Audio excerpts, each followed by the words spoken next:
This is 5 Live Formula One with Jenny Gow. Hello and welcome to Free Practice 2 ahead of the Saudi Arabian Grand Prix on Sunday. We've already had one session fastest out the blocks. It was Charles Leclerc for Ferrari. However, we have some breaking news really to bring you in at the end of the last session. There was smoke seen. We heard, I think it was Max Verstappen saying that he could hear something, or he could smell something in the air. And since then, things have obviously developed. And right now, the paddock, basically, all of the F1 team managers and a lot of the drivers are in one of the hospitality suites at Formula One having a discussion. And Free Practice 2, well, it's on the clock and it's going to be happening in 4 minutes' time, potentially. Jack Nicholls is standing by. Sam Bird is also ready to go. I'm getting information through all the time. But, Jack, I mean, at the moment, there's nobody ready to do anything. No, just had a look at the Red Bull pit wall. It's empty apart from Jonathan Wheatley. And that's it. He's the only person on the pit wall. There's no sort of mechanics and people working on the cars at the moment in the garage either. Basically, there appears to be a large fire at an Aramco sort of oil facility, which is about 10 miles from the track near the airport. And there are reports that an attack has happened there, and the Houthi military have said the organisation has claimed responsibility for the attack, reportedly. So that appears to be going on currently, and that is why all the team principals and drivers are having this meeting to discuss what happens next. As I say, it's about 10 miles away from the circuit itself, near the airport. We have been told position at the moment is we're awaiting for further information from the authorities on what has happened, and that was kind of issued around, I don't know, about 2 hours ago. Andrew Benson, let's bring in the BBC's chief F1 writer. Situations like this don't happen very often in Formula One. It's a very insular bubble, but clearly right now, team principals and drivers want to know what's going to happen, and I'm starting to hear that unless there are some answers fairly quickly, the drivers will not go out and drive. Yeah, so we know that they're in there. The drivers and the team principals have been called in to see Stefano Domenicali, the F1 chairman and chief executive officer, F1 president, I should say, and chief executive officer. He's updating them on the latest information as to the events of the day, if you like, and what the authorities are doing in terms of handling it. We should emphasise there's no confirmation of what's actually happened, but there are various reports going around that it's at an Aramco oil factory, and that it could have been a missile attack. We do not know that for sure at the moment. Saudi Arabia is obviously involved in a war in Yemen, among the many controversies around the Saudi Arabian government. Andrew, I'm just going to cut in because the drivers and team principals are now coming out of the Formula One building that they were in, having been briefed. All of their PR representatives are kind of huddling around them, and they are walking away from that. The clock says 1 minute and 14 seconds until this session is due to start. We have a timing screen, don't we, Jack, where you normally get any messages about delays to sessions or anything official. Nothing on there at the moment, is there? No, as far as we're aware, the session is going to start in 1 minute's time.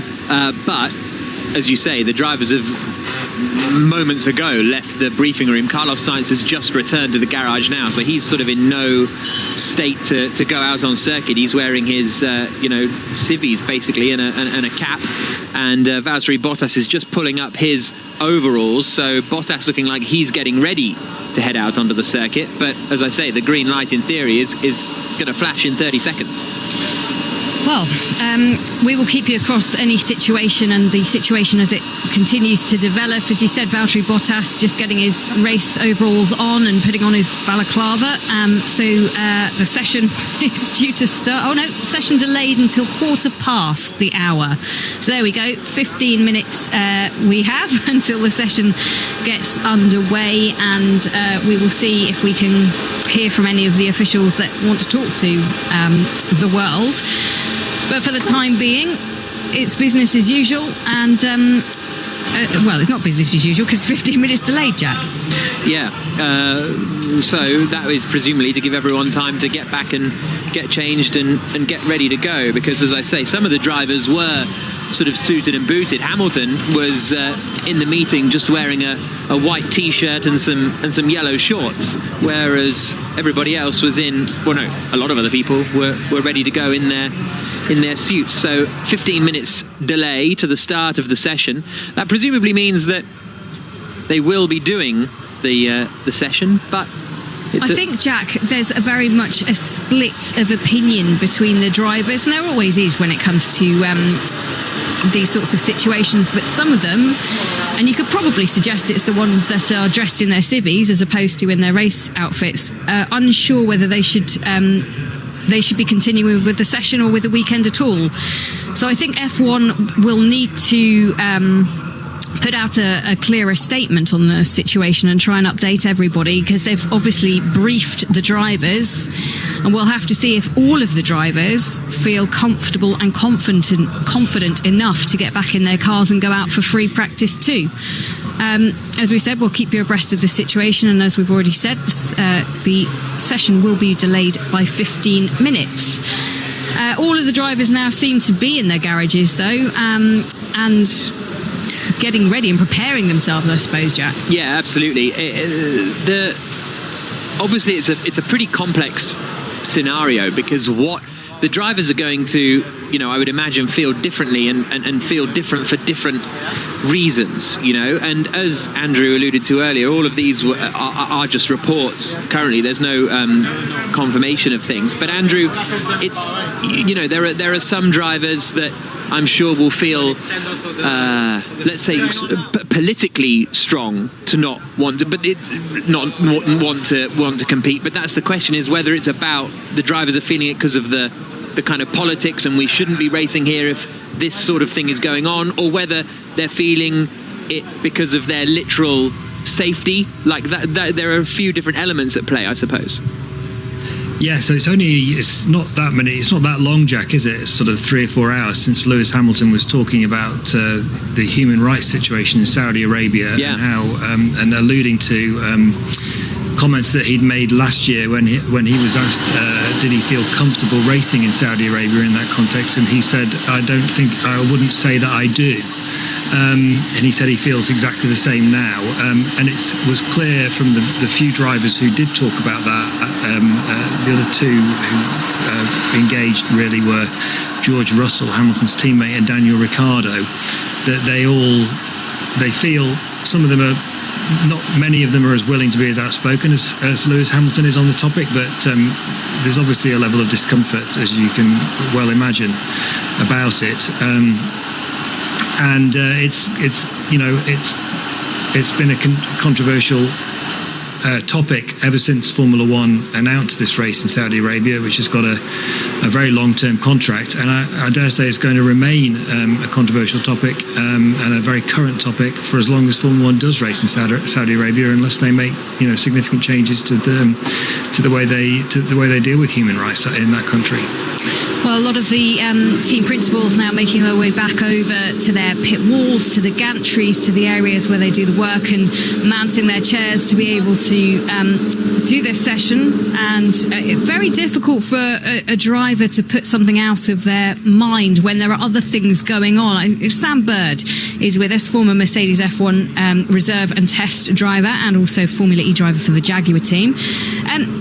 Sam, aside from the politics of this, to have sessions that are slightly delayed, to have other things going on which are so clearly very influential and potentially worrying for people, it's hard to put yourself in a zone when you've only got one practice session that's going to be representative.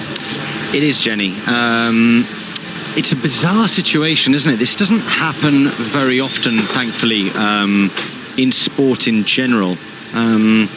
Trying to think of another time. I mean, I had a time in Bahrain, actually. We were out there doing GP2 Asia. I was racing against the likes of Grosjean and some other drivers out there, and we had to literally down tools just before qualifying and head back to our hotel rooms because there was civil unrest in Bahrain in 2011. So it reminds me a little bit of that. But when I look at a situation like this, I almost think like, what would football do?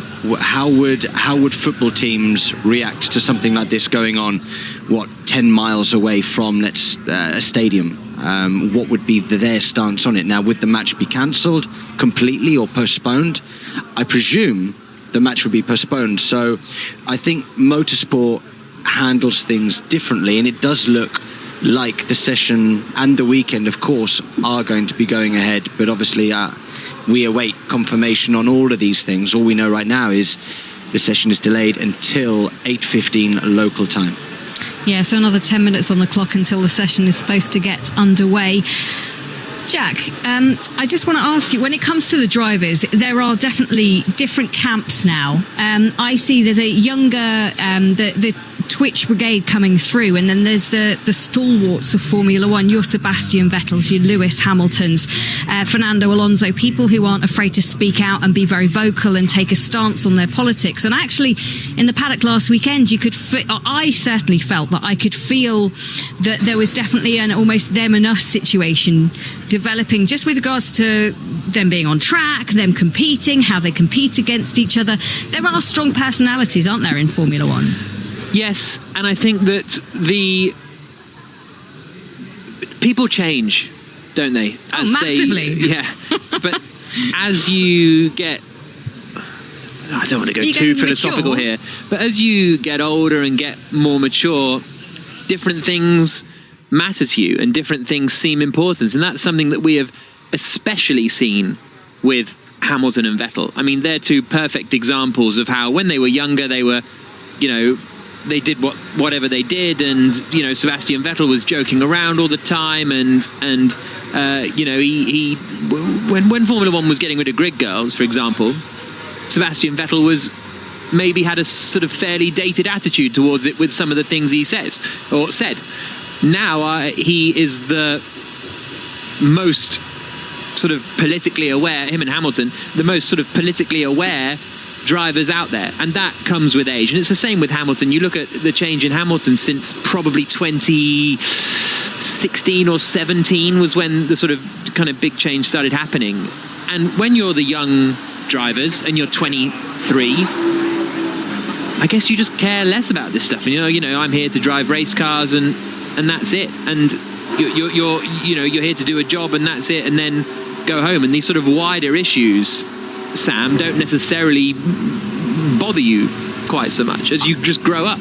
I think getting older, you have certain different opinions. This is very two old men in the booth now. I was going to say, you've aged yourselves. Yeah, but also it's like being in the class back at school. Like you've got, if you were one of the younger, smaller kids, you don't dare put your hand up. But we're talking about two people that have got 11 world championships between them. Yeah. Their voice resonates within Formula One, and they when they speak, people listen. So if they've got certain views, I think they also feel a certain responsibility. Yes. To be the spokespeople and sportsmen of the sport. So when these kind of topics arise, people look to the likes of Sebastian Vettel and Sir Lewis Hamilton to say the right thing, to do what is correct. 6 minutes really until the start of the session. I wonder, Sebastian Vettel not here this weekend. Nico Hülkenberg deputising for him. Is he still at home with COVID, or unable to get back to Saudi because of his COVID status? I wonder, I was asked earlier, Jack, by the BBC World Service, how much will it dent his campaign chances that he's not there? Well, quite frankly, Aston Martin aren't really in the running when it comes to their campaign, but I just wonder how much it'll affect them that he's not there when it comes to issues like this, because he is such a solid spokesman. He does... I think he takes on the father figure for the whole of the driving community within Formula One. Yeah, I think it's an interesting point that Sebastian Vettel, you would imagine in a meeting that is similar to what has just happened, would be quite a vocal person in it. But I don't think it'll change too much in this sort of, this is fairly, well, as we were saying, almost entirely unprecedented kind of situations. So, and I think it's almost dramatic enough that there's going to be a lot of drivers with strong feelings about it. It's not like a discussion about the halo or something like that, which isn't a great comparison, I admit, but it's that sort of vibe. So I think Vettel would have been a big part of it if he were here, but I don't think that. Put it so, I don't think sort of they're going to end up making the wrong decision, whatever the decision ends up being, because Vettel's not here. Does that make sense? That does make sense. That does. So the rest of the team principals who were in that meeting seem to have disbanded and headed back towards their respective pit walls. I believe the president of the FIA was also called into that meeting, so he's been there as well. And I think these are quite big testing moments for the new president, Mohammed bin Sulayem. He has to make very clear decisions and make them quite quickly, and he has to also give those updates to us at some point in time. So as I said, we are hoping to hear from Formula One and be able to give you a little bit more information as to what they are saying. But Lewis Hamilton, now with the number 44 in his car, climbs/slides into the driver's seat of his number 44, as I said, and gets ready in the Mercedes. And we have about 3.5 minutes, so the session will be delayed. Jack, I'm assuming it's still an hour-long session. It just starts 15 minutes later. Yes, probably. Because the clock hasn't started counting down, has it? We haven't heard anything like that. No, precisely. So, I would... Sorry, I didn't mean to put you on the spot there. I just kind of thought... No, I would imagine so. And there's no running later on, so there's no need to... keep the running. Yeah, exactly. if this were free practice 1, then maybe the clock would start, because you've still got to have the 2-hour gap between the end of free practice 1 and the start of free practice 2. But because there's no Formula 1 running today, I would imagine they can still run the full hour that's going to get underway in about 3 minutes time. And Max Verstappen was looking strong earlier on, not the quickest in the first practice, but Charles Leclerc was, but he was on the hard tyre. It was pretty unrepresentative. Although, having said that, air temperature now 21.8 degrees, track temperature 24.6. And I think it was only about 28 earlier on today. So, yeah, a little bit different, but not doesn't drop, does it? Do you remember last year we were there? It hasn't really dropped that much, and we were expecting it to, but I think the asphalt just retains so much warmth in it. If you're wondering why we're prattling on, we haven't started the session yet. We are delayed, a 15-minute delay to this session, but it will get underway. Earlier on, it was Charles Leclerc leading the way in free practice 1, followed by Verstappen, Bottas in the Alfa Romeo, Sainz, Gasly, Tsunoda, Perez, Ocon, Hamilton and Alonso were your top 10. As you can hear, engines turning over now. They're starting to fire up and get themselves ready for this session. Sam Bird, just let's turn our attention back to what they need to do on track. Who's got work to do in this session, apart from all of them, obviously, because it's a session with an hour on the clock and they've got lots to do? Well, we're currently looking at a man that's got a lot of work to do, Kevin Magnussen, who didn't even complete 1 lap of the circuit earlier in free practice 1. That means it's going to be a bit of an uphill struggle this weekend for him, but if his form's anything to go by last week, he should be okay. We've got work to do for McLaren, work to do for Aston Martin. It looked like a very scrappy session earlier, with 1 red flag due to a board falling off the side of the track, the 50-metre board going into turn 1 that was hit by Lando Norris. So lots to discuss, lots to find out. What we do know is that Red Bull and Ferrari look very quick. We had the surprise of Valtteri Bottas up there in FP1. Let's see if he can continue his good form going into this session. Just to give you a small update, the session will get underway at the delayed time of 5:15 our time. And then there will be a meeting again between the drivers and team principals at 10 o'clock local time. So about an hour and 3/4 after this session finishes. So we will keep you across all the developments, and you can keep up to speed with it all on the BBC Sport website as well. Jack, 20 seconds to go. Let's cross over to you and Sam Bird. Yeah, I think it'll be 45 minutes after the end of the session, won't it? 10 o'clock. But precisely, and the thing is, I don't I don't quite know what. Anyway, we'll get into that later. But it's sort of like, what is the discussion to be had? That's what I'm quite curious about. Sort of like I said earlier, is it about the specific safety of the event, or is it the politics about being here? Or that's what I'm quite interested in. But for the next hour, we will have cars on track, and they are making their way onto the track now. Zhou, Alonso, Bottas, Ocon, Norris, Hülkenberg, Stroll, all making their way out on circuit. Charles Leclerc heading to the end of the pit lane in his Ferrari, and they're doing a few practice starts at the end of the pit lane, a little far back from the actual practice start box, and the session is underway. Most drivers heading out on the mediums. Hülkenberg and Alonso have gone out on the hard tyres, but this is a big session for them, Sam, because this is where they've got to try and do some quali running, some race running, and 1 hour to get everything in ahead of the weekend's action. This is the one representative practice session that the teams have to get the work done, Jack. Everything else is not at the right time. This is at night. This is when they'll be qualifying. This is when they're going to be racing. So yes, everything kind of has to be placed and squashed into this practice session for all the teams.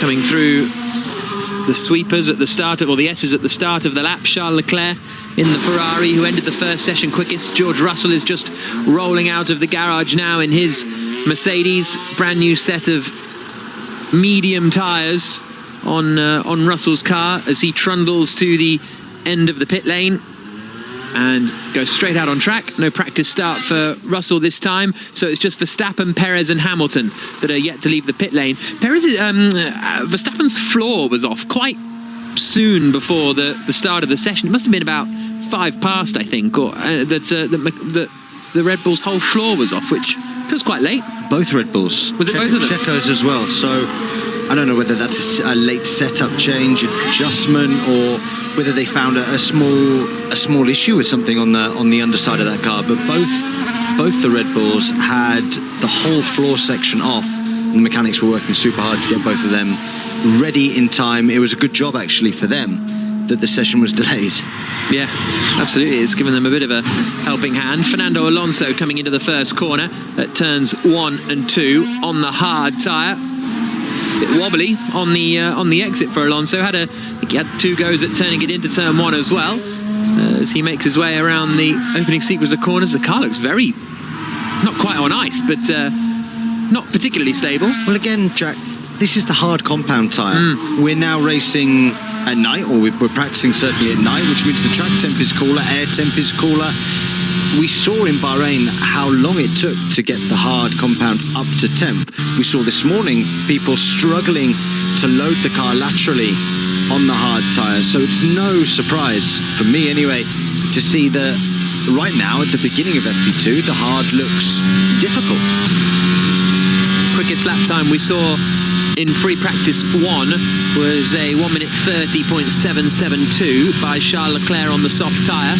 Fernando Alonso is coming through the left-hander of turn 22 now, and now it's flat out from 22 all the way to 27, getting up to almost 200 miles an hour, 195, 198 as he gets onto the brakes into 27.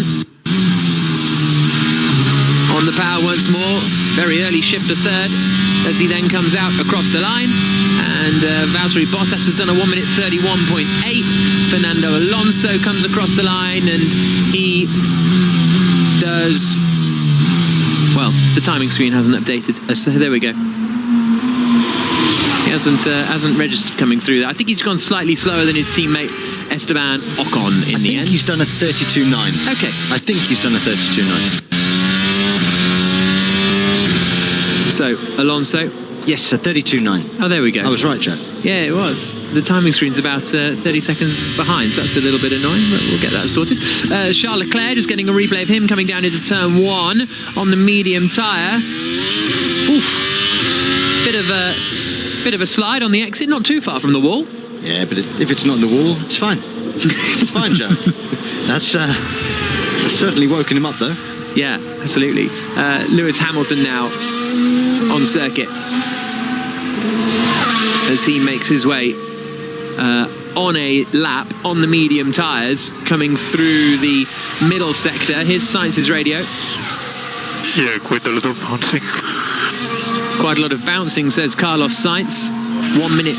Hamilton is 1.3 seconds off at the moment after the middle sector off Leclerc's time, who's now at the top on a 1 minute 30.216. So he's already gone half a second quicker than he managed this morning on the soft tyre. There has been Formula 2 qualifying as well in between the two sessions, so track a little bit cleaner, and Leclerc already finds half a second.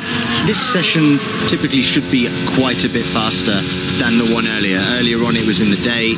Now with the track temp going down, people tend to find a lot of speed, kinder on the tyre, kinder on the engine.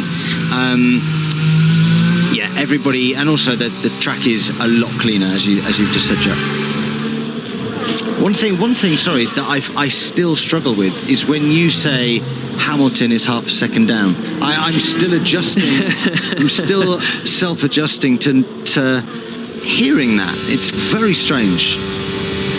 Just having a look at Hamilton, I tell you what, it's such an uncomfortable ride in that Mercedes. Just going down the start-finish straight, and his head is bobbling away. I mean, it's horrible to watch, let alone horrible to actually be the person experiencing that. Sam, I can't remember if we spoke about this. Have you ever experienced anything like that while you've been driving? No, I mean I've been to a trampoline park, but Last week. I've never experienced anything like that. I mean, of course, I've rode on aggressive curbing out of corners, and you get a high frequency bounce on a curb. Yeah, but nothing. That was great machine gun noise there, Jack. No, it was great. Curbs. I've got a helicopter as well. I think I've done that before on air. Yeah. But I've never experienced that that sort of longer frequency porpoising effect. No, I've never, and hopefully I never will, to be honest, Jenny, because it doesn't look very fun at all. Looks like it can really affect, as we hear him. Bounce the clip. A lot of bouncing. A lot of bouncing. A lot of bouncing, Lewis. As I said, never experienced that, never want to. 52 and a half minutes to go. We are getting some moderately representative lap times coming in now. Max Verstappen is doing one, and once he's done that, we'll give you a update. He's coming through the middle sector now, Max Verstappen. In fact, I think he's at the final sector now, coming up towards turn 27. No, he is coming to 22 now. Flings it left on those medium tyres and then bounces over the curbs on the exit. Now into the final corner, where I think there's a yellow flag out as he comes into that final turn. Well, it seems to have gone in now, so I'm not sure what that panel was for, but Verstappen out of the final turn, drives towards the line. At the moment, it's Charles Leclerc who's quickest on a 1 minute 30.216. As he comes through, Verstappen goes third quickest.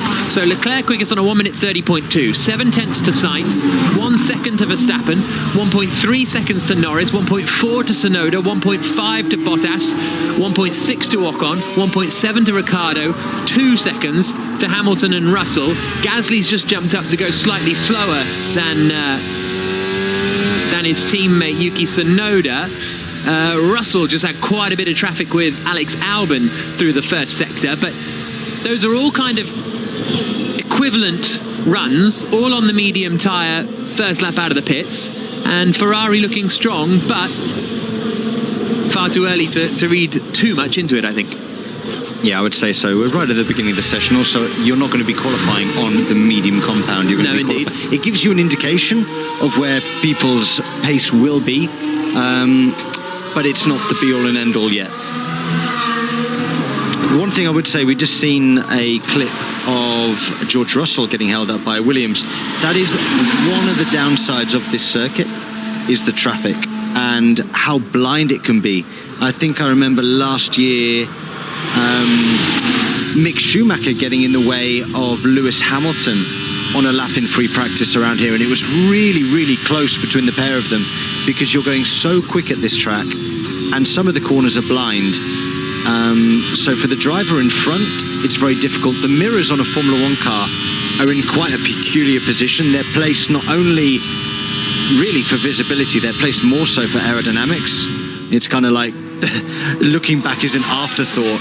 And then it's up to the engineer to always keep the driver up to date with what's going on. If he doesn't, the driver in front, if you are not concentrating for 1 second, the driver behind you can really hold them up and potentially get involved in an incident.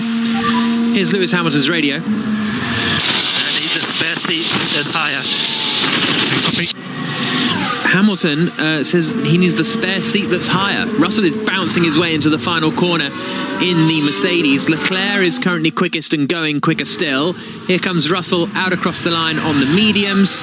And at the moment, he's down in 12th position. He jumps up to 5th, 1.3 seconds off Charles Leclerc. And 0.3 away from Max Verstappen. Jenny? Yeah, I was speaking to a couple of drivers actually last time out in Bahrain, and they were saying how difficult they're finding visibility and how seat positions have changed quite a bit from last year. And they've spent quite a lot of time with their teams trying to get the seat fitting perfect. But at this stage of the season, some of them are having more success than others. So it can be a fairly uncomfortable ride. And it's very visibility this year with the halo and the wheel fairings make it really difficult to judge your own car, apparently. So that's just of note. And the other thing to mention, Alex Albon had a reprimand. Oh, I forgot how much I struggle with her surname. I'm so sorry. Every time. He's got a reprimand, his first of the season, for impeding Mick Schumacher. They both had to go and see the stewards in between the practice sessions, and it was deemed that what he was trying to do was not slow down because he was worried about what he was doing himself and thought it might be unsafe. So in that, and trying not to be unsafe, he was unsafe. So there we go, one case of impeding. Yes, well, Albon was the first Williams that got in the way of Hamilton, and then Hamilton's just had another moment, this time with Nicholas Latifi, where he got held up a little bit too. 48 minutes and 3, 2, 1, 0. 48 minutes, 0 seconds left on the clock. For those of you wishing to sync up, apologies for the delay, but we have got now Leclerc quickest after he improved, and then no, he didn't improve, Leclerc. He went about a tenth slower. Sainz did improve, and he's now 1/10 behind Leclerc. Verstappen improved also, and is now 3/10 back from Sainz. Bottas went up into 4th place. Yuki Tsunoda has now gone up into 4th place. So they're finding lap time on these medium tyres. They're lasting a bit for sort of another run. I know they're not going to be qualifying on these tyres. Perez now goes up into 4th, but it is sort of continually improving at the moment. Well, the surface here has quite a low micro and macro roughness, so it doesn't really... I love this stuff. It really... Is this what gets float your boat, Jack? When we talk about micro and macro? Well, yeah, particularly micro. Oh, particularly micro. There we go. For the ladies out there, Jack likes a bit of micro. So it doesn't chew the tyres up. Also, as we've said, these cooler conditions mean that the medium tyre, and even to extent, I believe, the soft, you'll be able to do multiple laps on a set of tyres. It's not a case of, as we've seen in the past, one lap and then you drop away by half a second. These tyres will now, with these temperatures, be able to withstand 4 or 5 laps of severe punishment. 46.5 minutes to go. Most of the drivers have done 5 laps on this particular run. Charles Leclerc is coming back into the pit lane now, where he will... Yeah, they put him onto us. They did a fast practice pit stop, and then we'll wheel him back into the garage. 46 minutes to go. So I imagine next we will see soft tyre runs, and then we will move on to the long runs at the moment. 46 minutes and 0 seconds on the clock. Lewis Hamilton just over having a chat to his engineers as the team do a bit of work on the car, presumably putting the other seat in. Sounds that way. We just saw... the Ferrari come into the box. I was very impressed, Jack, with the Ferrari pit stops in Bahrain. They looked very, very slick. Probably, I'd say, the pick of the bunch. Pick of the mechanics. Given the circumstances as well, first race of the season, new tyre diameter, difficult to put on, as we saw quite a few teams struggling, yet Ferrari... really rose to the occasion, I thought, and did a really good job. Yeah, absolutely. They were directly opposite our commentary box in Bahrain, and they were just in and out, smooth as you like. Really, really. Were you impressive watching? stuff. I was trying to watch, but the problem was, everybody, if you're listening, I couldn't see over the TV because I'm not tall enough. It was an issue. It's an issue. I could see round the side at my end. I could just sort of look to the right. So next time, we'll give you the sides. Okay. Jenny Gao.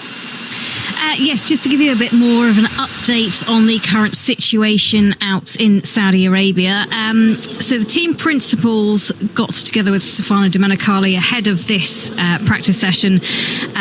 They were joined by the drivers as well. And apparently they've been told that the weekend will proceed as planned, and security for the event ahead of the incident has been a priority for the authorities. There is likely to be another meeting later on this evening, but that's where we are at. So I just wanted to give you a bit of an update. And talking on the technical side of things, McLaren, woeful last weekend. They did a lot of head scratching, but it may be that this track suits them a little bit better because they seem to be in a happier place today, just looking at the car for a little bit, and it seems to be performing a little better. Yeah, they're sort of a bit more in the mix. Currently 9th and 10th, Ricciardo and Norris. The sound you can hear now is Verstappen on the medium tyres still, so he went out a little bit later to do his second run. Now, he did the fastest middle sector of anyone, but he is not going quicker at the moment than Charles Leclerc. He comes out of the final corner right towards the wall. Perez is on the lap as well. Can Verstappen get to the top of the times? He can, in the end, by 0.02 of a second. So those are relatively like-for-like runs on the medium tyre, and Verstappen goes quickest, Leclerc second, Sainz third. Perez has done a good lap, a very good final sector, and he's less than 0.2 away from Verstappen, 0.146 for Perez, so that's relatively close for him. The top four then separated by 1.5 on their medium tyre runs.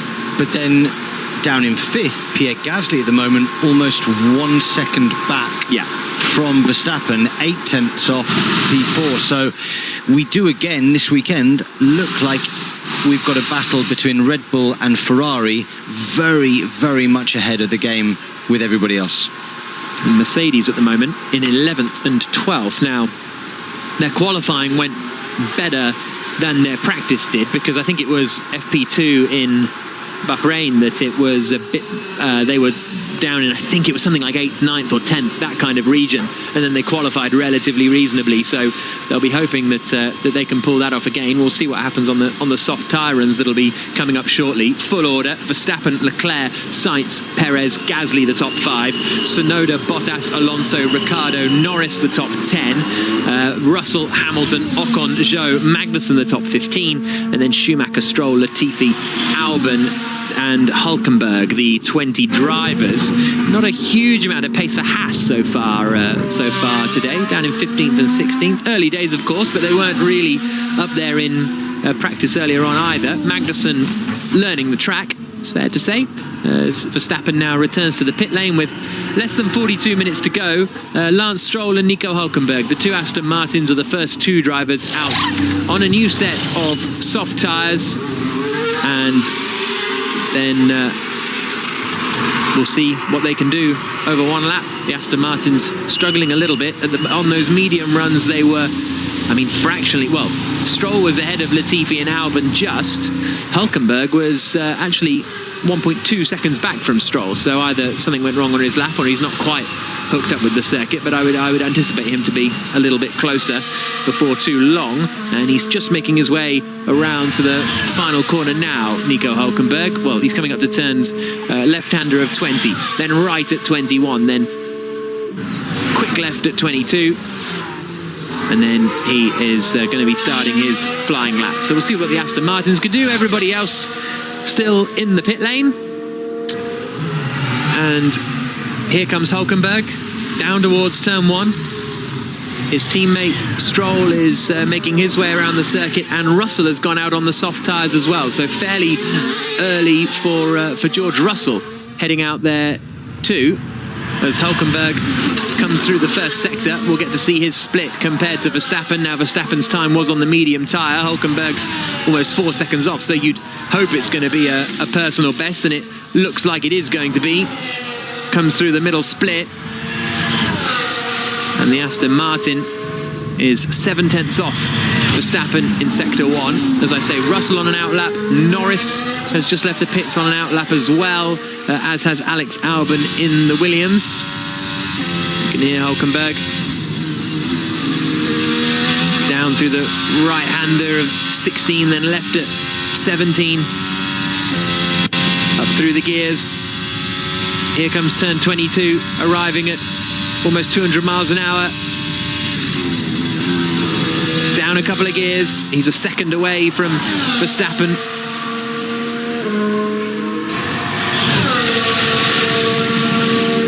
Yes, delayed due to a fire nearby at the Jeddah circuit, about 10 miles from the track. The team principals and drivers had a meeting about it. They've now gone back out on circuit, and there will be another meeting later on this evening to discuss the implications of that fire and exactly what the causes were. But on track, Max Verstappen is quickest at the moment, but only 0.02 quicker than Charles Leclerc, with Sainz in third, Perez in fourth. It looks to be another tight fight between the Red Bulls and the Ferraris. You can get the full update on the fire soon on the BBC F1 website, and our commentary continues on Sports Extra. So Hulkenberg, his lap is 31.6, which is 0.3 slower than Lance Stroll managed. So Stroll goes up into 7th place on a 1 minute 31.3. Hulkenberg does a 1 minute 31.6. And he was joking around this morning, Nico Hulkenberg, about, easy track to get back into. Didn't really feel like a soft tire like this morning. Didn't really feel like a soft tire, he says. Again, it looks very nervous. He doesn't look confident when he's placing the car into an apex. There were, when he was going through the midsection there, I think it's turn 8, 9, 10, 11, 12. It looks like he's having 3 or 4 stabs at the steering wheel and not knowing what the front is going to do in relation to the rear. All signs of a driver that is not confident in placing the car when pushing to the limit. Well, not a great lap for George Russell. He's gone out on the soft tyre and he's gone about 0.04 slower than Lance Stroll in the Aston Martin. So that's not particularly encouraging for him. No, I can imagine that there might have been a bit of traffic or an issue or something. Yeah, I think he did personal bests in all 3 sectors. Jenny? Yeah, from watching Formula 2 earlier on today, there's just large chunks of grip that you can suddenly find on this track, and it rubbers in so well. I think, Jack, it's another one of those where you want to be out at the right time to gain as much advantage as you can. Yeah, probably a big track evolution because of the conditions as well. Probably would have been more pronounced during Formula 2 because the track was getting cooler as well as you were going from sort of full daytime to full nighttime. Lando Norris started a lap and then had to abort it because he had quite a big moment coming out of turn 2, Sam. He did. Got on the power, got on the loud pedal and had a very, very big oversteer, trying to get early back on the gas towards turn... Oh, I've lost my map. towards turn 4 because it's flat out through 3. Yeah, and it got very, very close to the wall. I mean, these guys are going to be pushing the boundaries more and more as this session goes on. And, you know, there are times already, Jack, aren't there, where we've both looked at each other and thought, oof, that's close, especially on the exit of 13, 14. They're getting so close to the wall. Yeah, there were a few drivers in the wall in Formula 2 earlier on today. Now, Charles Leclerc is starting a lap. He's coming out over the start-finish straight and down towards turn 1 and 2. He's getting a bit of a tow. In fact, his DRS isn't open, I don't think, and he's backed off. So I don't know if he decided he was too close to the Alpine in front, but the DRS wasn't open coming down the start-finish straight. Maybe a double warm-up, but it's quite a rare thing to see. We'll see what Carlos Sainz does because he's coming through the final corner now. Hamilton is on an outlap coming towards the final sector. Max Verstappen's still in the pit lane, so he hasn't gone out yet on his new soft tyres. Schumacher and Latifi are improving. Russell is improving on his second lap on those softs. Stroll has returned to the pits, so Stroll not fancying another one. Hulkenberg, I think he's on a double cool down at the moment as well, Hulkenberg, although no, his lap time is not that slow, to be honest. He comes across it's pretty slow. It's about, and he has come back into the pit, so that was an in-lap for Hulkenberg. So neither of the Aston Martins doing a second run on the soft tyre. Hamilton fires it into turn 1 now then. His teammate George Russell coming through the middle sector and is 3/10 down on Charles Leclerc's medium tyre in sector 1. Hamilton coming through the S's now into the left-hander of 4, then the right-hander of 5, and he's backed off as well. So maybe something went awry for him in turn 1 and 2. Didn't look terrible, but it didn't look terrible. It didn't look Red Bull or Ferrari style, but it didn't look terrible. I don't know whether the tyres aren't sort of up to where. As we see a massive moment from Alexander Albon, and this is the point that I was making earlier, Jack. The driver in front who's on a cool down, it's very difficult for them, but it's even more difficult for the driver behind because you're approaching at such a speed that, and this track is so narrow that sometimes there's nowhere to go. And in my opinion, it's only a matter of time before we see an accident at this circuit. As amazing as this circuit is, because of the nature of it, I can only see one thing happening.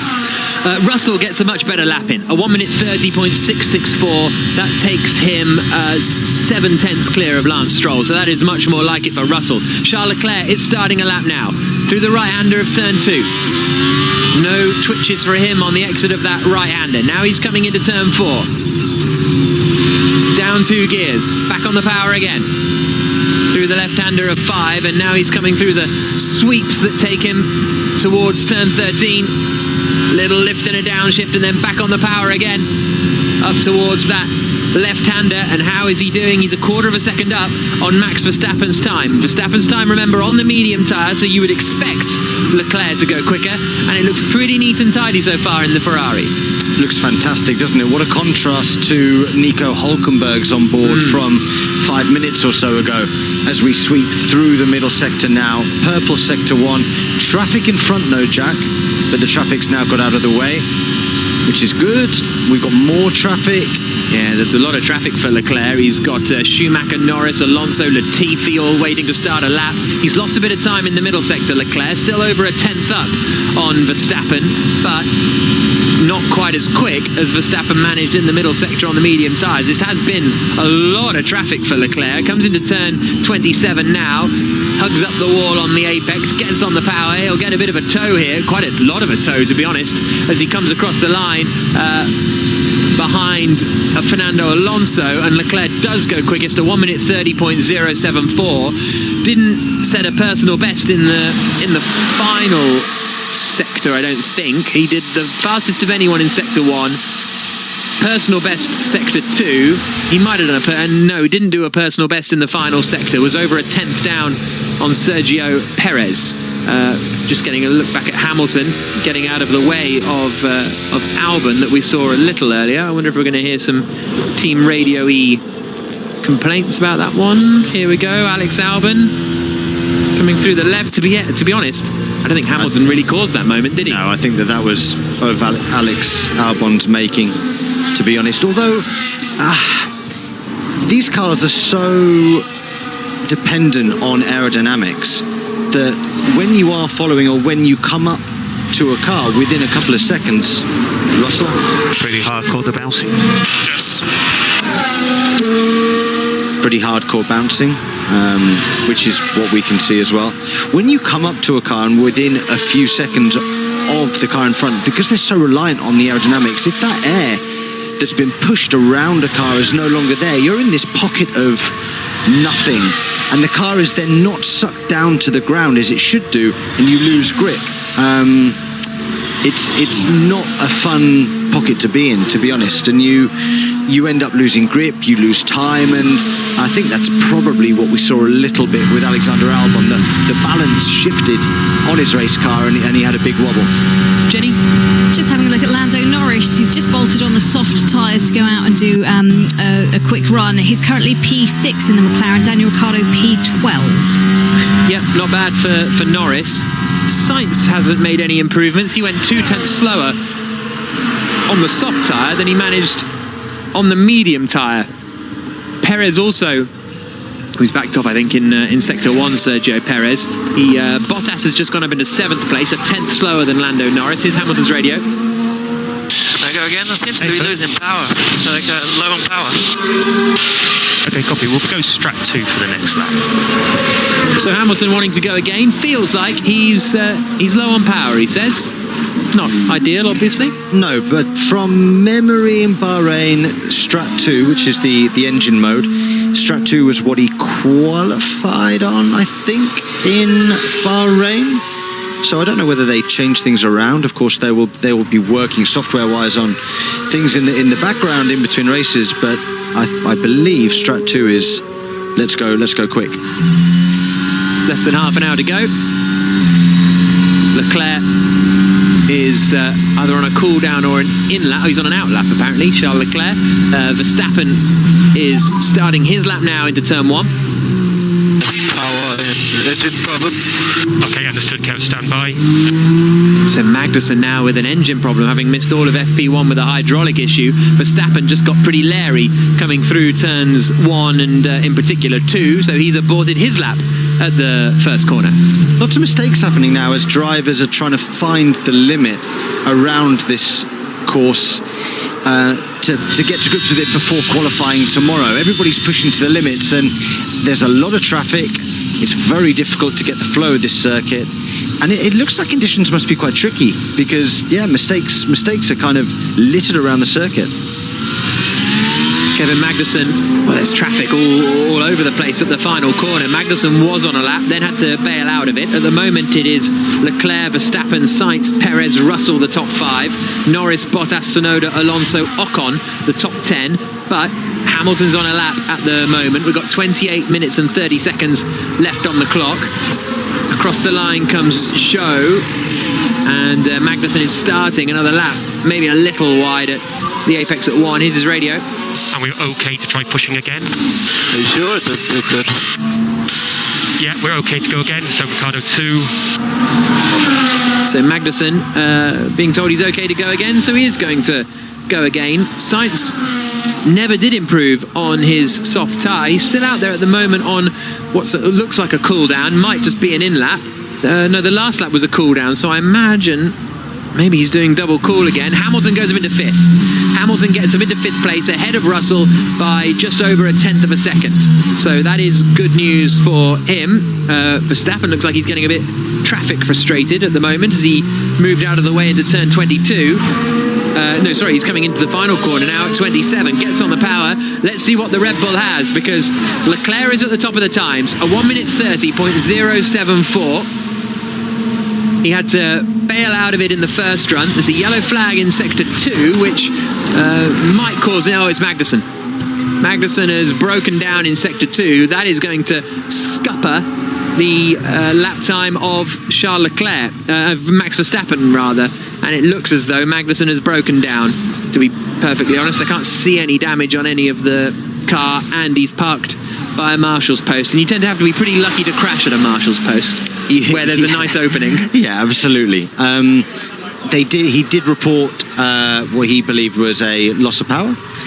The team instructed him to continue to push, and he then aborted the lap.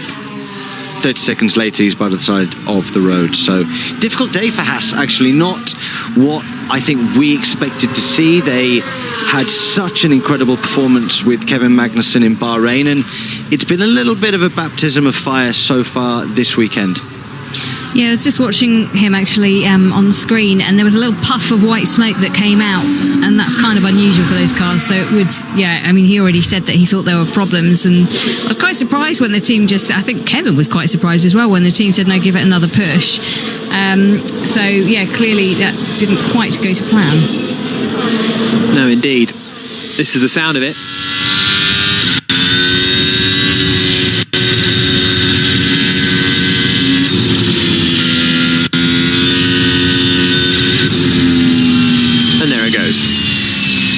It was sounding a bit weird, wasn't it, even before, but then it fully went when he went on the curve on the exit, Jenny. Yeah, just a reminder, they had hydraulics issues last time out in qualifying in Bahrain, and they had hydraulics issues in free practice 1, as you've already alluded to, where they had to change the radiator over to try and sort those problems. And obviously, the Haas just being wheeled back into that little gap in the catch fencing, problems still definitely there. Well, the virtual safety car was deployed, so that scuppered Verstappen's lap. The track has now gone green, but I think Verstappen was too far basically down the start-finish straight. I think that the track went green basically as he was sort of coming across the line. Yeah, indeed. So he hasn't been able to start this lap either, Verstappen. And whilst he can then go again on the next lap, these tyres have now done quite a few laps, not at full speed, but also this will be eating into his long run time as well. With 25 minutes to go, most of the other drivers are about to be leaving the pits on their long runs, the likes of Hamiltons and Russells. In fact, the Ferraris are already out of the pits on their long runs, whereas this is just shuffling Verstappen's long run a little bit before we get to see what he can do. Just getting a replay of Fernando Alonso. Whoa! On the curb. I think that's on the exit of like 6 where Sainz had his moments, and that was a big sideways moment there for Alonso. Oh, Jack, I think as Carlos Sainz has just touched the wall out of turn 13 with the front right tyre. Yeah, the big right. Oh, he got quite wide, didn't he? Yeah, quite wide. Yeah, that's properly in the wall. Yeah. That's not quite wide. Fernando Alonso had a really, really big moment coming through the middle sector. 23 minutes and 50 seconds left on the clock. There's a bit of Gasly trying to get past an Aston Martin here into turn 27. The Aston is not playing ball, and that is Lance Stroll. Verstappen again on another cool down to try and get going. Into the pits now comes Pierre Gasly anyway. So once Verstappen has finally done his lap, I don't think Perez has done a lap on the softs yet either. His current quickest lap time is on the mediums. He did. Sainz went a little slower. Sainz went slower on his soft run by a couple of tenths. So his quickest lap time is on the mediums.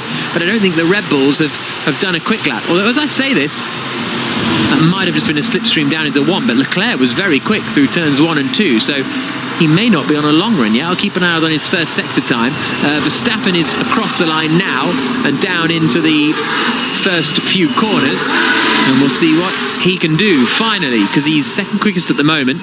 Leclerc found a big chunk of time in sector 1, but then it kind of dripped away through sectors 2 and 3. Here's his radio. High pressure low. Be careful pushing behind Perez. 1 second. Traffic. Yeah, my car is broken though. Oh, so Leclerc has hit the wall then, and he says my car is broken. So it's not just a little tap for Leclerc, and it's in the early stages. He was really quick through 1 and 2. He's gone off, I think, somewhere in the region of 6 and 7, because it's just towards the end of the first sector is where he has skipped over. We're about to find out where. The sound you can hear is him coming out of 2, then into 3, down towards turn 4. Turns it in. Oh, he's hit it on the inside. He's hit the inside wall, Charles Leclerc. And that will bend your steering. That will indeed. That will indeed. I've seen that quite a few times in the championship that I race in, Jack, in Formula E. There was a track in Buenos Aires where Sebastian Buemi did it in the lead of the race. And Charles Leclerc has done exactly the same thing. It's the worst kind of accident for a driver when you turn in and clip a wall on the inside. You're seething with yourself. Because normally, you get round the corner and then you have an issue later on down the road. But to hit a wall at an apex is so infuriating. Punta del Este 2014 or not? I hit the wall Punta del Este 2016 on the inside. Oh, 16 was it? Yeah. Yeah. And then boinged over the sausages. Yeah, and totaled the car completely. Thanks for that.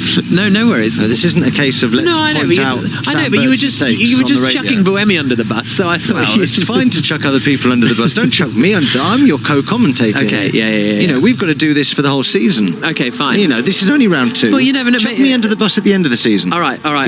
Good. Or we'll just get Buemi in for the next race. That would be a That'd be fun for you, wouldn't it? I don't think he's listening, so I don't think it's a problem. But I think... If you are listening, Seb... Bonjour. Bonjour, ça va. Really bent steering for Leclerc. His running's done for the day, I would suggest. But, you know, he could be happy with the pace of the Ferrari, Jack. Okay, he hasn't got any long running in. However, the car is quick. We saw that in Bahrain. We've seen it in FP1 where he topped the session. He's currently topping FP2. Carlos Sainz will have to now do the donkey work and do the long run pace. If his car's okay. If his car's okay, absolutely, because we saw him in the wall as well. Yeah, but both Ferraris have hit the wall within 2 minutes. Jenny? Yeah, I'm glad I didn't jinx that, because I was just about to say, can I just come on and talk about Charles Leclerc, because he just looks so impressive and everything's going so well for him, and I thought it and then I didn't say it, so I'm glad, but then I just admitted it. And Sam, how many buses are parked up for you here? Because it's like a repeated thing. It's like one bus after another you're throwing people under. It's harsh. It's all right, I can keep going. I mean... Yeah, it's not a problem, Jenny. Oh, great. Thanks so much. That's okay. Are you, just aside from the fact that Leclerc obviously has had the incident with the wall now and his car is broken, how impressed are you by the Ferrari driver? Because I think he's changed so much since he first started. I think he's a stunning driver, Jenny. I really do. I'm a big fan of Charles Leclerc. I love his attitude. You know, he's like... my dear old friend Joe Bianchi. Pretty much he's of that same mold. He's a very humble human being. He works extremely hard. He's dedicated. Ferrari saw that from him from an early age, and I think he's had to go through a lot personally in his little journey so far. Yet he is a magnificent young racing driver, and I've got only the highest respect for him and his skill set and what he's able to do. And I believe that he will be a world champion sooner rather than later. Could be. He's the championship leader at the moment for the first time in his career. The first Monegasque driver to lead the championship. Not a huge amount of Monegasque races in the history of Formula One. And just getting a replay of Carlos Sainz's thud with the barrier. Maybe he sort of hit it a bit more square than Leclerc did, but not ideal for Ferrari. And we have spoken about this before, Jenny, in fairness, and I think we touched on a little bit. I can't remember if it was a podcast or when it was exactly, but there were errors last year from both of them, and I think it was sort of put down to the car being difficult to drive and trying to overdrive it and that sort of thing, but that is not ideal. But that was sort of a common theme, and it has been a common theme with Leclerc, to be fair, over the last few years. You think of Baku in the castle section, and Budapest, where he damaged the rear wing, I think in 19. Yeah, it's a kind of, you get this feeling of it being a win it or bin it attitude with Charles. He pushes so hard. He takes the car and himself and his talents to the absolute limit. And it's the same Sainz, I felt, last year was also trying to do a similar thing of overdriving the car and not being able to quite get the hang of it. And then you'd see these tremendous crashes for Sainz. Aero balance. I don't know. I'm busy driving. For Sainz, it was more in qualifying. You felt, and every now and then he'd just totally lose it. But Leclerc told me last weekend, I'm in a better place now, I've learned so much, I'm ready for this. If the championship battle comes my way, I'm ready for it. But you feel mistakes like this, little mistakes, especially a front left, you've got to cut those out, haven't you? You've got to eliminate all those potential mistakes to be able to put in a really consistent performance across a race weekend, which leads to a consistent performance across a whole Grand Prix weekend. Still no lap time for Max Verstappen. Now, he did the fastest middle sector of anyone on his last lap. His first sector was 0.3 away from Leclerc, but his middle sector was quicker, but for whatever reason lost 13 seconds in the final sector. So Verstappen hasn't hooked up a lap. There's more pace in that Red Bull, and although it's impossible to get a read, it looks like it's about enough pace that would take him level with Leclerc, to be perfectly honest. It's very, very tight at the front, I think it's still fair to say. But interesting that Verstappen, Sainz and Perez, none of them improved. Obviously Verstappen and Perez were hampered by the virtual safety car for Kevin Magnussen's car, but a little interesting note that it's only Leclerc of the front lot who managed to improve. Things looking a bit better for Mercedes in 5th and 6th. The order is thus then, with 15.5 minutes to go, and will probably remain thus. Leclerc fastest, Verstappen second, Sainz third, Perez fourth, Hamilton fifth, only 2 tenths back from Sergio Perez as well, which will be encouraging, and only 4 tenths back from Leclerc at the front. Russell is 6th, then Norris is 7th, Ocon is 8th, Bottas 9th, Yuki Tsunoda in 10th place. Then it is Alonso, Gasly, Schumacher, Stroll, Ricciardo, the top 15. Ricciardo didn't improve on the soft tyres, so he is 8 tenths back from Lando Norris, but his lap time was set on the medium tyres. 16th is Hülkenberg, 17th is Zhou, 18th Latifi, ahead of Alex Albon fractionally, and then Kevin Magnussen stopped on track, so he is the slowest driver out there. So better for Mercedes than it looked earlier on, but they're sort of slotting into that 5th and 6th place, not too far ahead of Norris. Things certainly look better for McLaren compared to last week. Yeah, this circuit is kinder for McLaren. We were led to believe that one of their major issues in testing was braking. The fact that the brakes just simply wouldn't last a Grand Prix. Fixes were made to that car in order for them to complete a Grand Prix, but it very much hampered the way the car behaved on circuit. This track doesn't need as much braking, so it should be better for them. 14 minutes to go. The top 4 all in the pit lane still. Hamilton and Russell have both gone out on the medium tyres first of all. Same is true of Lando Norris, so we'll see what we get when the top 4 head out, because obviously that is an indicator of what the plan is. Leclerc actually is had a brain fade for a moment. I was about to say Leclerc's out of his car actually, but then I obviously remembered he hit the wall, so he's out of his car. 13.5 minutes on the clock. Goes over and pats his engineer on the thigh, and then they sits up next to him on the pit wall, and they begin to have a little bit of a conversation. Verstappen heading out of the pits now. We'll see what tyre he's going to be on. He's on the medium tyre, Max Verstappen. So whereas we saw in Bahrain everyone except the McLarens starting on the soft tyre, at the moment everybody's going out on the medium tyre, and that is Hamilton, Russell and Verstappen. Now you get to choose what tyre you start on, so I would surmise that the tyre you're putting on now is the tyre you're going to start the Grand Prix on tomorrow, or that's your plan at least. Jenny? Yeah, just on that, Lando Norris started this session on the medium tyre, as did Daniel Ricciardo, so a little more in line with what everybody else was doing. I think Sammy pointed out that they went the exact opposite way of everybody else last week when they were doing every session, and then started the race on a different tyre as well. Just to have a look at Ferrari, I mean, we know that their pace is good. Clearly Charles Leclerc, before he had that incident at turn 4 and has ended his running, is in a good place with the car, but I wonder, will it affect them, or how badly could it affect them by not being able to do these long runs in this section when it's the only representative session that they'll have across the weekend before the race? Yeah, it's going to be interesting to see what happens with that, because Perez has gone out on the medium tyre as well, and so it's only Carlos Sainz who we will see, or who we are yet to see leave the pit lane.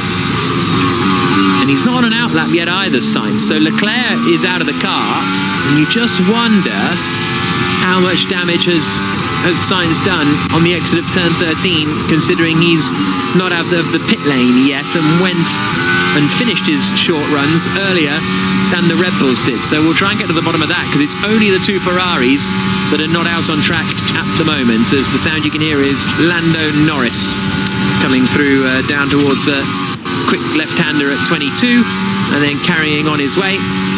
The Alpines in 8th and 11th for Ocon and Alonso. Tsunoda quicker than Pierre Gasly in this session by, just under a tenth of a second.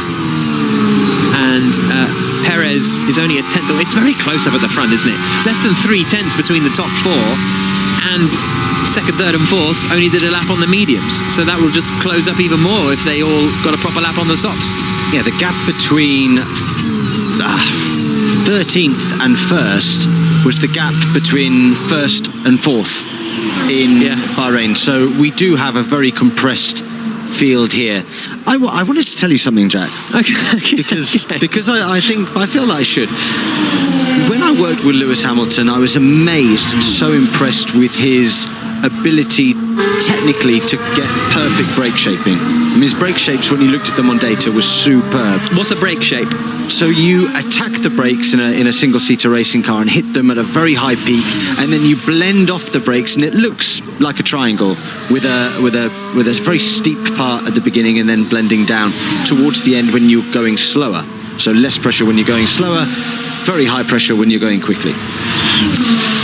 This new car that Mercedes have created is not enabling Lewis to be comfortable on the brakes. I saw some data online that suggests that he's not happy on the brakes. And also, the technique when you go into a corner is you're flat out on the throttle and you immediately transition to the brakes. And sometimes there's a bit of a crossover period between the two.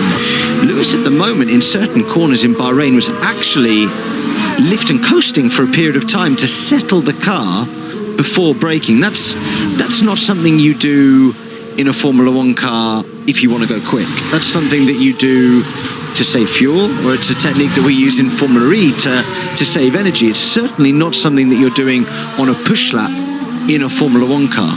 But he's doing it to settle his race car, because if he goes flat out into the corner, the porpoising and the braking gets worse. I just thought it was interesting. Is braking the most... I know it's not, you can't have the most, but is the most important part? It's the first thing that you do in preparation for a corner. Everything then leads on from braking. So if you can't get your braking right, you can't get your turning right. If you don't get your turning right, you don't hit the apex. If you don't hit the apex at the right angle, you can't get on the throttle properly. And if you can't get on the throttle properly, you don't get down the next straight. So absolutely the most fundamental thing to get right is the first thing, which is the braking. So his brake shapes then on these, which is basically, it's a graph, right? And so then the line will go straight up 90 degrees by when you hit the brake fully, and then curve down basically to the bottom. And his was sort of noticeably better than Schumacher's, Rosberg's. They looked like they'd been drawn by the data. Really? They were that perfect all the time, and all the time, again and again. And it was great to see. But right now, the lines that I saw weren't Lewis Hamilton spec brake traces. They were jagged. There were parts in them where he comes off the brake, and that's inefficient braking technique. Unlike him, really unlike him. And I saw it and I thought, this has got to lend itself to the handling issues of that car currently, because that's not the way that he drives. Fascinating stuff. Sam Bird, the former Mercedes reserve driver and current Formula E racer for Jaguar, alongside me, Jack Nicholls, and Jenny Gao. Thanks, Jack. I was going to just let you know that both of the Ferrari drivers are out of this session. Obviously, we saw Leclerc, he's broken his steering arm, so he won't take any more parts after kissing the wall at turn 4. And unfortunately, Carlos Sainz, I don't know the extent of the damage, but it's enough that he won't go out either. So costly mistakes for the Ferrari team, currently leading the World Championship, Jack Nicholls. Yes. Well, Leclerc's was sort of instantly obvious. The Sainz one, I mean, it was a hefty hit, but it wasn't like, instantly session over, definitely. It looked like it might have got away with it, but he did not. So no long running pace for Ferrari. And this is exactly the sort of scenario that we can't look. And I'm not meaning to hate on Ferrari straight away, but it's exactly this sort of thing that feels very Ferrari of the, everything's going well. You're first and third. But both drivers hit the wall. No long run pace. No preparation for the race.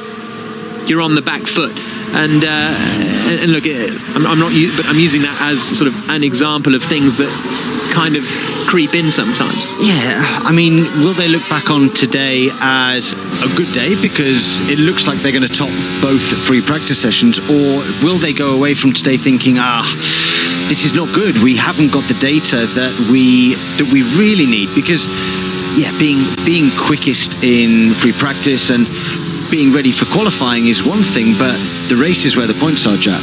So you need to be able to qualify the car well, but at the same time the cars are prepared in a way that you need to qualify and race on them.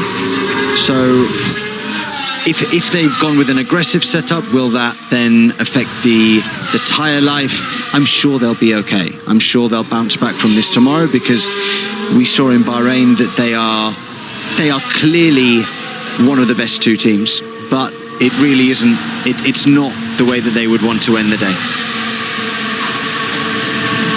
5 minutes and 13 seconds to go. Both Ferraris out of free practice. First and third quickest. Three Italian.